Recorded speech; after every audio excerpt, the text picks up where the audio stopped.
Jesus, fortunately, because he faced lots of trials, he set an example for us to follow.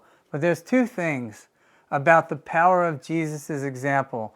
In order to unleash it and unlock it so that it can actually be meaningful into our lives, well, the first thing is we need to actually follow his example.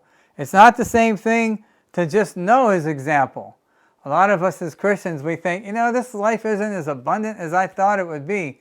But one of the reasons why is because we get confused. We think just because we know what Jesus did and what Jesus said, that it's going to change our lives. But it's actually learning from him and practicing the things that he practiced and taught. Those are the things that are going to change our life. And the second way we can get confused is we can say, yeah, but I have tried that. I did try practicing it. But the Bible teaches us we need to persevere.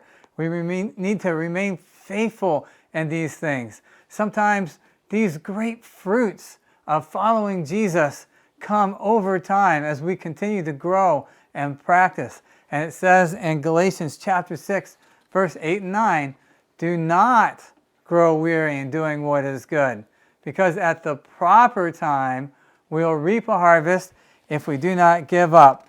And I fear that a lot of people, they've lost their faith that Jesus will really come through with these promises of an abundant life.